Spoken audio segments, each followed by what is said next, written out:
which makes me wonder, I could be wrong. I'm never wrong, but I could be wrong.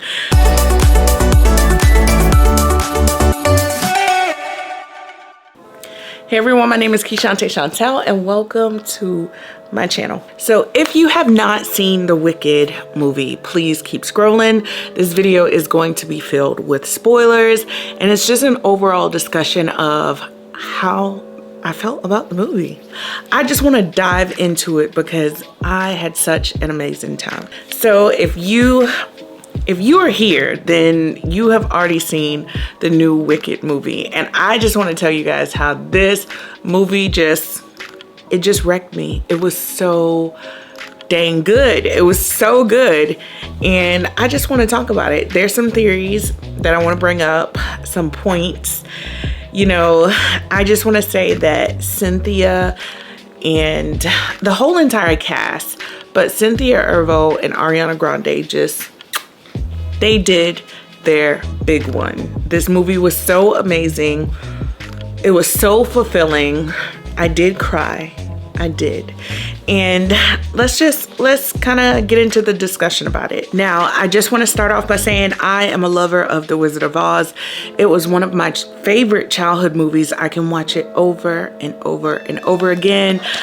So you guys know I'm not lying. I absolutely love The Wizard of Oz, and I also love The Wiz. I mean, just growing up, these were just two household staple movies that I feel like anybody could enjoy. I loved learning the backstory of Elphaba because, like, the world was just against her from the time she was born. And her character, you know, you see those people in real life sometimes where, like, no matter how hard, no matter how much effort they put into it, it just never goes right for them. And it just sucks because those types of people are the ones with the biggest hearts. And you can see that so much through her character. Now, there are some questions that I have because number one, I want to know, was Elphaba's father her real father? Now, of course, this is not necessarily a Disney movie, but of course it's a musical and they're not going to show certain graphic things. But it was something that kind of stuck out in my mind.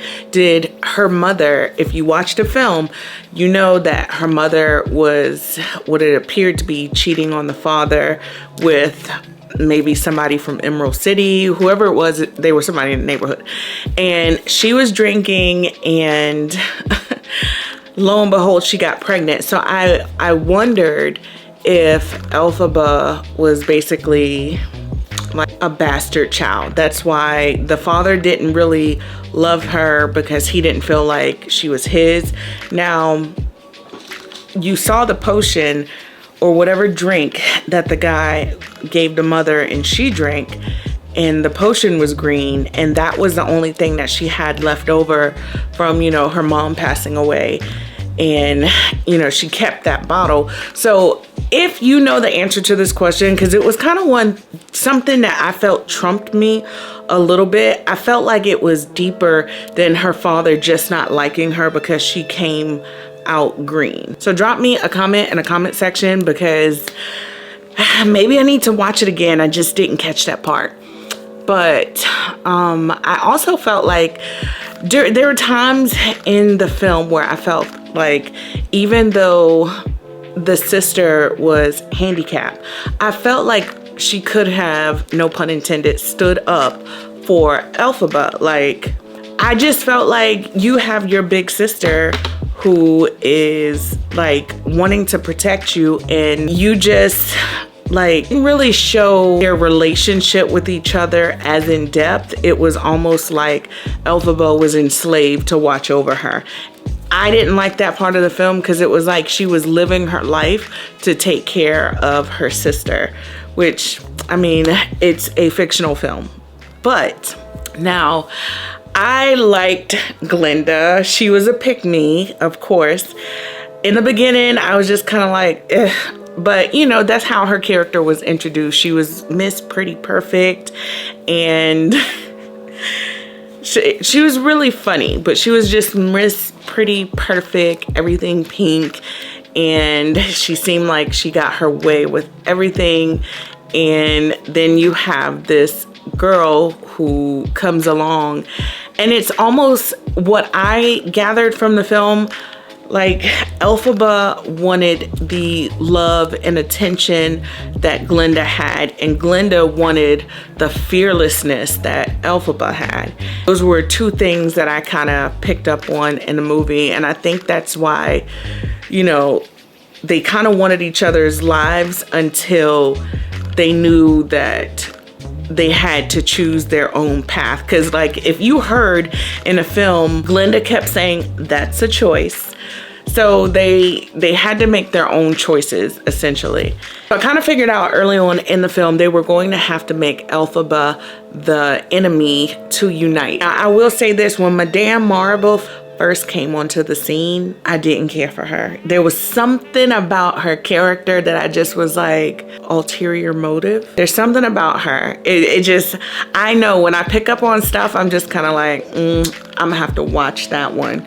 So I want to deep dive into a theory. This is a theory that I created for myself because I felt like when they were in class, now mind you, Dr. Dillamon, his character was, I believe, the GOAT, and he talked about how they were silencing the animals and some of them was going missing because they didn't want any of the animals to talk anymore, and they wanted to keep them in cages.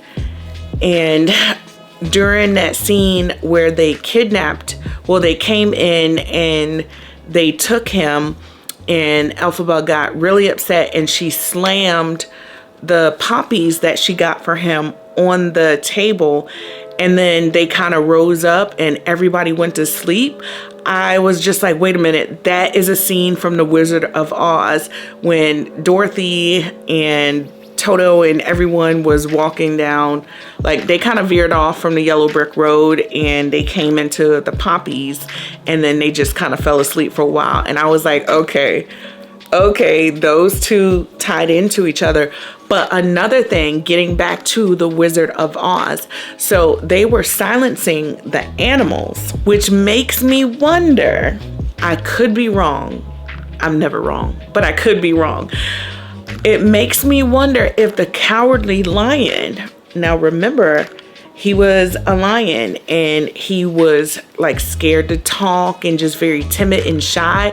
I'm wondering if he was one of the animals that was scared of being like silenced and he didn't have any courage to stand up to anybody. So that, I just kind of wondered that, because I was like, that would make so much sense why like a lion like him would be like very shy and timid and things. So, you know, it's a theory, it's a maybe. Now, I said that Glinda was a pick-me, but honestly, Bach Woodsman was definitely a pick-me because he did not like Nessa Rose, not one bit. He was willing to do whatever he could do to get Glinda's attention. And at one point I was like, you know, the guy who played the prince, he was really handsome. You can tell like he liked Glinda in the beginning, but then turned around and started falling for Elphaba and her realness and how she was passionate about things. Because it doesn't matter how pretty you are, what matters is what's in here and your personality and the things that you're passionate about. People are like attracted to different things. So I really like the realness of that. But I wanted more, and thankfully we are going to get a part 2 to this movie, and I believe it's already filmed and it's supposed to come out next year, because this film was like 1,000 out of 10. It was so good. I was so full watching it. The scene when Elphaba and Glinda, they came to a crossroads and she wanted her to come with her, and I like the fact that even though the two was very different, you can tell that they cared for her.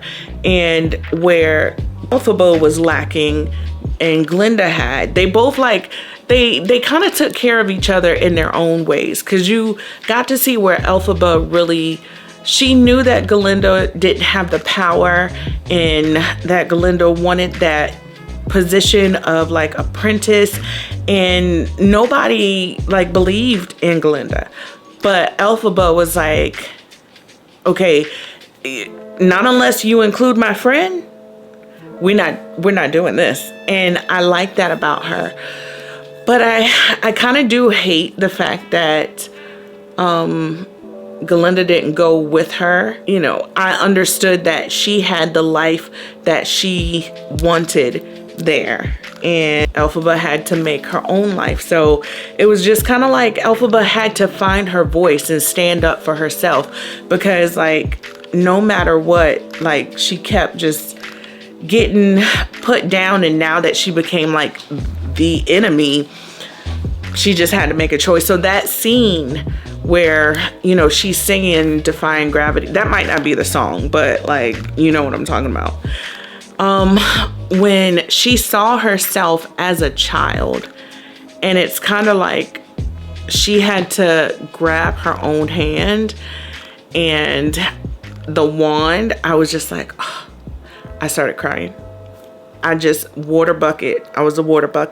But I also knew that when they had the scene of when she was reciting like the spells in the book, and it had the wings, I was like, wait a minute, that is how the flying monkeys came about. It was just cool watching this. I'm just so fortunate and glad that I got to see that. And I also got to go and see it with my niece. And you know, I'm not big on musicals, like, oh my gosh, I just don't like them at all.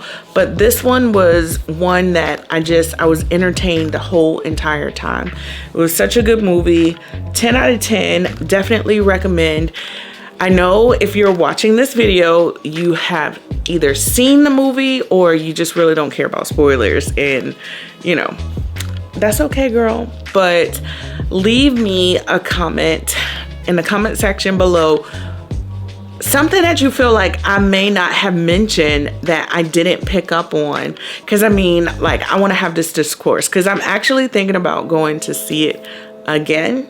And so yeah, like I thoroughly enjoyed it, and I'm glad that both of them got to find their own voice, and I literally cannot wait until the second one, because it's going to be so darn good. So thank you for watching my video. Don't forget to like, comment, subscribe, join my beautiful online family, and I will see you in my next video. Peace.